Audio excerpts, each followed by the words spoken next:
Thank you very much for this incredible honor. I didn't expect for it to be emotional for me. First of all, it bears repeating, Happy Mother's Day. Second of all, I want to, before I get into my more formal remarks, I want to recognize President Oxtoby. You are so fortunate to have been led by such an extraordinary academic, such an extraordinary administrator, and I'll just tell you one of the things that I think makes him special, even among extraordinary people and presidents of colleges and universities, is I was sitting right next to him, and as those two students spoke, there was a tear in his eye. And there aren't that many people who care so deeply about all of you, and you are very, very lucky. So, President Oxtoby.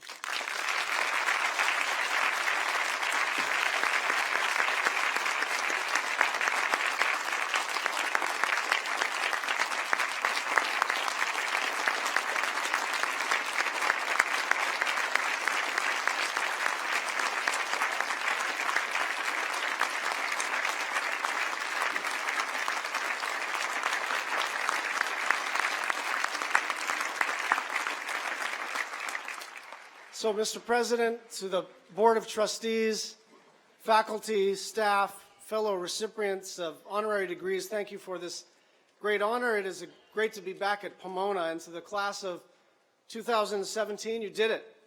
Congratulations. To the parents, the grandparents, siblings, family, friends sitting behind today's graduates, on behalf of the graduates, thank you. Thank you for the love you've given. Thank you for the moral support that you've given, the money that you've given to make today happen. This is a day of celebration, but it is also a day of great gratitude, so thank you. To the graduates, if you remember one thing that I talk about today, I hope it's the story of a person named Tony de Brum. Tony de Brum was the climate change envoy for the Marshall Islands, a country between Hawaii and the Philippines that's made up of 1,200 tiny little islands with 50,000 people. Everything is at sea level. The rising Pacific Ocean has eroded makeshift seawalls and contaminated fresh water so that the land is disappearing almost as fast as it's becoming useless for farming. It's a pretty place, and it's a unique island culture, but to be blunt, any diplomat from the Marshalls is not exactly an international power player. Tony de Brum once told the Environment Minister of India that climate change was going to sink the Marshalls into the ocean. And the Indian minister responded by saying, so what? But even without raw power, even with other larger countries showing him disrespect, he would not be deterred. He remained committed to saving his country from climate change, and he did what he could with what he had. And his moment to change everything comes in 2015, when diplomats from every country gather in Paris for the United Nations Climate Change Conference, an annual event for countries to try to come to an agreement about what to do about the climate. And it's just like every other year, no one is really optimistic about the outcome. But Tony has a plan. At the start of the conference, he puts together a dinner for negotiators from several different countries, and that dinner becomes the first unofficial meeting of what he calls the High Ambition Coalition, a group of countries committed to a highly ambitious agreement on climate. And their message is very simple. We have to do more or we will perish. They hold a press conference to try to convince people that an ambitious agreement is possible, that the political climate exists. But everyone is still assuming that the bigger polluters, countries like China, India, Saudi Arabia, will push for a low ambition deal and succeed. At the second to the last big session of the conference, Tony gathers all of the members of the High Ambition Coalition, and this has grown from just a handful to many, many countries, and marches them into the negotiating room. Imagine these diplomats from nearly 100 countries marching together into a conference center in unity to do the right thing on climate. They are way out on a limb. They have no idea if it's going to succeed. But lacking raw economic or political power, they do what they can. And it works. It creates a moment when people start to believe that this thing is really possible, that we can make the kind of climate deal that will enable these island nations to survive. Up until the last moment, of that conference, people felt that it could go either way. But when the gavel came down at the end of the Paris meeting, 195 countries had committed for the first time to lower greenhouse gas emissions and fight climate change. This was the biggest climate agreement in the history of the world. It was the deal that Tony had hoped for, all because he did what he could with what he had, all because one man without power or pedigree did not assume that someone else would save his home. So a year after the Paris Agreement, a woman from my home state was shocked and angry when Donald Trump won the election. Teresa Shook, a grandmother and retired attorney living in Hana, Maui, decided that she was going to do what she could with what she had. So she went onto Facebook and suggested that women march on Washington, D.C. Before she went to bed that night, a few dozen of her friends had responded, but she woke up and hundreds of thousands of people had responded. She woke up the following morning to find out that there was a march that was now a movement. 10 weeks later, 5 million people marched in thousands of places around the globe.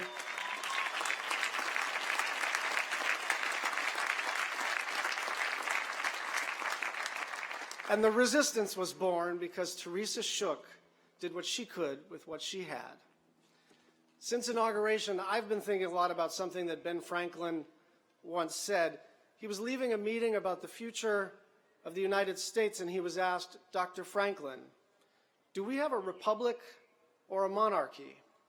And he answered, "A republic, if you can keep it." Ben Franklin's challenge is all too relevant today. Can we keep our republic? Can we save our planet?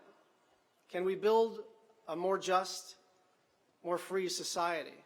Well, the answer actually depends, and it depends on all of you. Now, I remember my graduation. I was interested in service, but I had this sense, or maybe it was a hope, that people older, wiser, smarter, more powerful than me were sort of taking care of the big stuff. This is a myth. That wasn't supposed to be a laugh line, but It is a myth that relieves us of the responsibility to be equal to the moment. It is a myth that relieves us of the responsibility to reach our potential. It's a myth that misunderstands how history is made. It's a myth that comes from Hollywood with heroes and villains that are literally larger than life.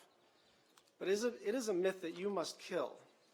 There is no one older, wiser, smarter, more powerful than you figuring these questions out. The future is on you. The world needs you to do what you can with what you've got.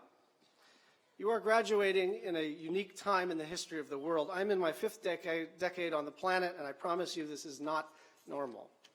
The climate is imperiled. The American experiment is being tested again. Society is frayed. Trust in institutions is low. Trust in each other is low. And so we need your courage and your talent to meet the challenges of our time.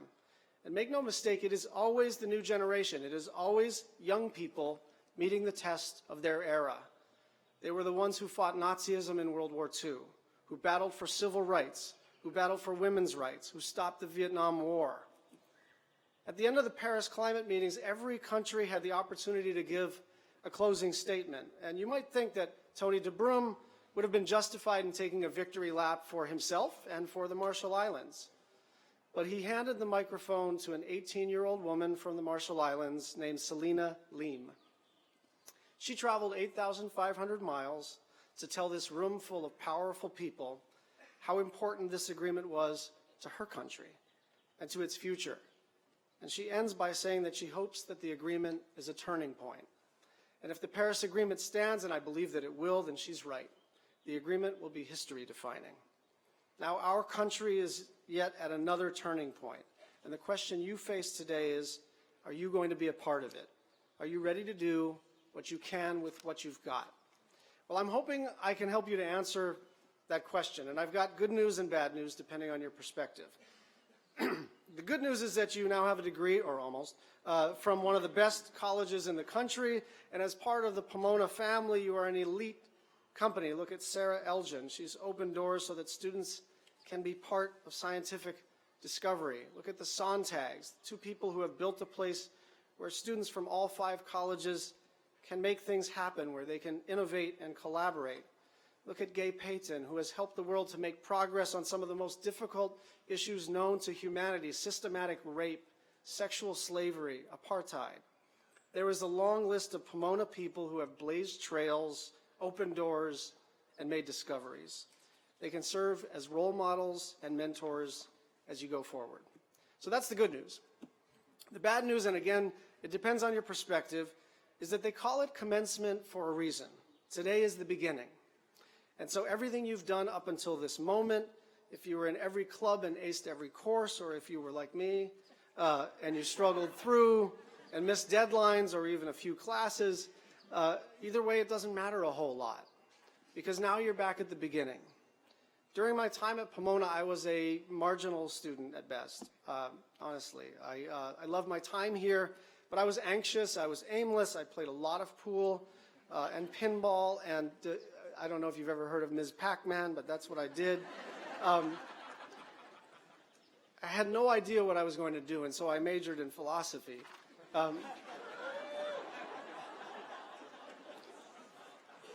So it was my, look at that crowd. So I was in my senior year, and I was sitting with my, one of my philosophy professors, a person named Jay Atlas, and I wasn't sure what I was going to do, and I asked him if I should pursue a PhD in philosophy, and he sort of leaned back, and he paused, and he said, "Brian, you lack a certain rigor."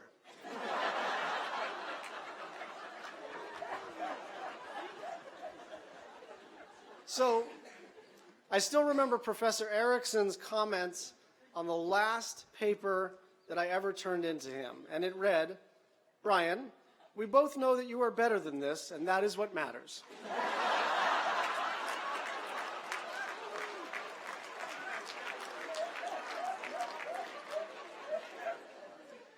I'm telling you this not to embarrass myself, although I've done a pretty good job of it, but to illustrate a post-college truth. If you did great in college, good for you.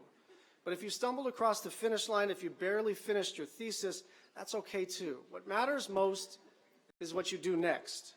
I know it was not easy to get here today. You've been under tremendous pressure for so long. For some of you, it started more than a decade ago. You've been trying to make your families proud and to be equal to your incredible potential. You've been trying to do right by all of the people who are sitting behind you today, and you've managed your time with precision, and you've done your work with discipline. You've succeeded. But what does success look like in the next phase of your life? You have been taught for much of your life that your job is to do well. Fair enough. But now your job is to do good. And that's the difference. That's what graduation and commencement are all about. Do well if you want, but make certain that you do good. There's one more person I want to tell you about. It's my dad, Dr. Brian Schatz. In the 60s, he was right out of medical school starting his career, and he read an article in a medical journal about a study on syphilis. The researchers approached a group of African-American men in rural Alabama and offered them free health care. But what they really wanted to do was to study syphilis. So of the 600 participants, about 400 of them had the disease, which can be deadly. And instead of giving these men the proper treatment, the researchers withheld the cure for decades, all so that they could, quote, observe the disease process. My dad was outraged, and he did the only thing that he could. He wrote a letter to the author of the study and the United States Public Health Service. Frankly, it wasn't a satisfying moment of protest. He never got a response, and in typical fashion for my father, he never told anybody that he even wrote the letter. But years later, the media found out, the Congress found out, and eventually the United States Public Health Service was prohibited as a matter of law from ever withholding medicine from sick people for the sake of research.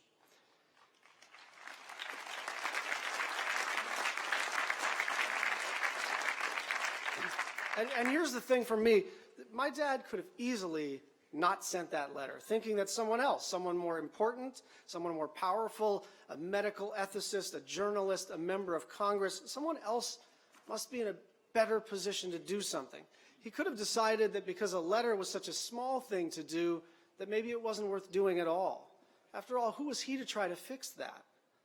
But without my dad's small act, history would be different. And without Teresa Shook from Maui, there might not be a resistance or a women's march. And without Tony de Brum, the planet might be in greater peril. They all did what they could with what they had.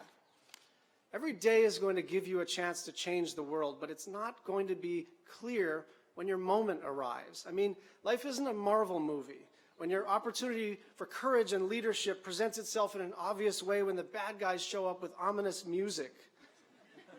What do you do when human rights and civil rights are undermined during your comfortable life, minute by minute, sliver by sliver?